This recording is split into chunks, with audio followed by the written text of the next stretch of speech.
حضور صلی اللہ علیہ وآلہ وسلم نے فرمایا اربع من سنن المرسلین، چار چیزیں انبیاء علیہ الصلوۃ والسلام کی سنتوں میں سے ہیں: نکاح کرنا، ختنہ کرنا، مسواک کرنا اور خوشبو لگانا۔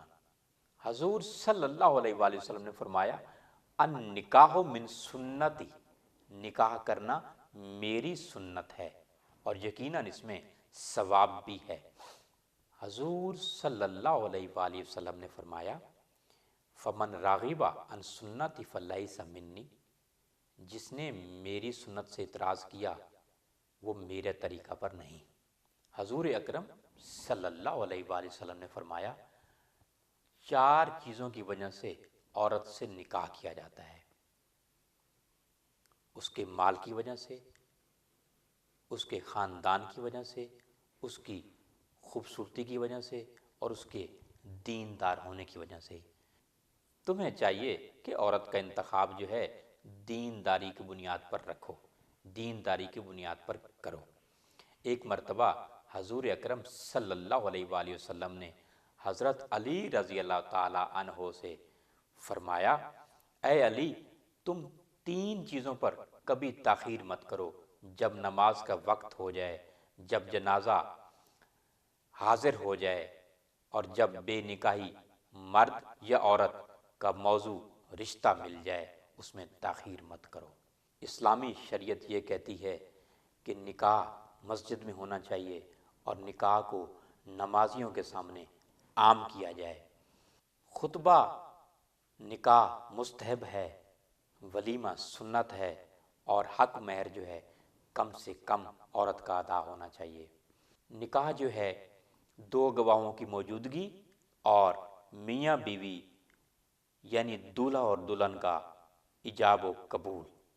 بسم اللہ الرحمن الرحیم، الحمدللہ نحمدہ ونستعینہ ونستغفرہ ونؤمن بہ ونتوکل علیہ ونعوذ باللہ من شرور انفسنا ومن سیئات اعمالنا، من یہدہ اللہ فلا مضل لہ ومن یضللہ فلا ہادی لہ، ونشہد ان لا الہ الا اللہ وحدہ لا شریک لہ ونشہد ان محمدا عبدہ ورسولہ۔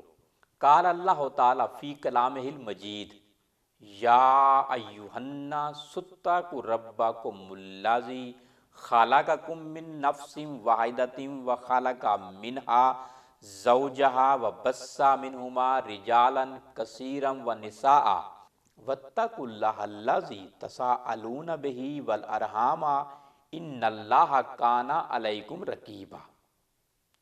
قال اللہ تعالی فی کلام آخر یا ایھا الذین آمنوا اتقوا اللہ حق تقاتہ ولا تموتن الا وانتم مسلمون۔ قال اللہ تعالی فی کلام آخر فانکحوا ما طاب لکم من النساء مثنی وثلاث ورباع فإن خفتم اللہ تعدلوا فواحدۃ او ما ملکت ایمانکم۔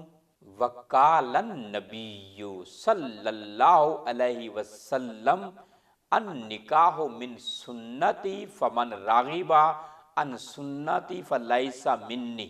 اللہم الف بینہما کما الفت بین آدم و حوا، اللہم الف بینہما کما الفت بین موسیٰ و صفورا، اللہم الف بینہما کما الفت بین ابراہیم و سارہ، اللہم الف بینہما کما الفت بین یوسف و زلیخا، اللہم الف بینہما کما الفت بین محمد صلی اللہ علیہ وآلہ وسلم و عائشہ صدیقہ رضی اللہ تعالی عنہا، اللہم الف بینہما کما الفت بین علی رضی اللہ تعالی عنہ و فاطمہ رضی اللہ تعالی عنہا، وصلی اللہ تعالی علی خیر خلقہ محمد و آلہ و اصحابہ و ازواجہ